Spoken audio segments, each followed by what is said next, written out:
தினம் ஒரு தேவ அதிகாரம். திருப்பாடல்கள் அதிகாரம் 23, 24. ஆண்டவரே நம் ஆயர்.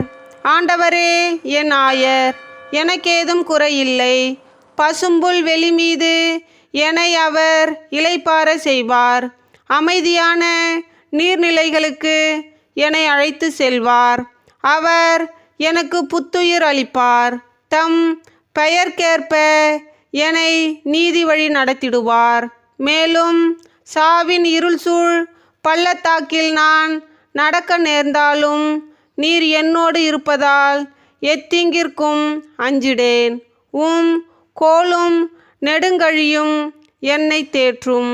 என்னுடைய எதிரிகளின் கண்முன்னே எனக்கொரு விருந்தினை ஏற்பாடு செய்கின்றீர்.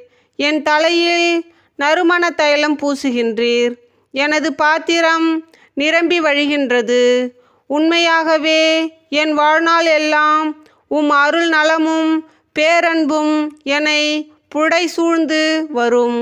நானும் ஆண்டவரின் இல்லத்தில் நெடுநாள் வாழ்ந்திருப்பேன். மாவேந்தரின் வருகை. மண்ணுலகும் அதில் நிறைந்துள்ள அனைத்தும் ஆண்டவருடையவை. நிலவுலகும் அதில் வாழ்வனவும் அவருக்கே சொந்தம்.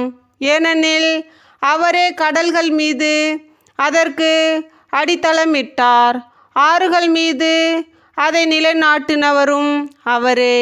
ஆண்டவரது மலையில் ஏற தகுதியுள்ளவர் யார்? அவரது திருவுளத்தில் நிற்கக்கூடியவர் யார்? கரைப்படாத கைகளும் மாசற்ற மனமும் உடையவர், பொய் தெய்வங்களை நோக்கி தம் உள்ளத்தை உயர்த்தாதவர், வஞ்சகன் நெஞ்சோடு ஆணையிட்டு கூறாதவர். இவரே ஆண்டவரிடம் ஆசி பெறுவார். தம் மீட்பராம் கடவுளிடமிருந்து நேர்மையாளர் என தீர்ப்பு பெறுவார். அவரை நாடுவோரின் தலைமுறையினர் இவர்களே. யாக்கோப்பின் கடவுளது முகத்தை தேடுவோர் இவர்களே. வாயில்களே, உங்கள் நிலைகளை உயர்த்துங்கள். தொன்மை மிகு கதவுகளே, உயர்ந்து நில்லுங்கள். மாட்சிமிகு மன்னர் உள்ளே நுழையட்டும். மாட்சிமிகு மன்னர் இவர் யாரோ? வலிமையும் ஆற்றலும் கொண்ட ஆண்டவர் இவர்.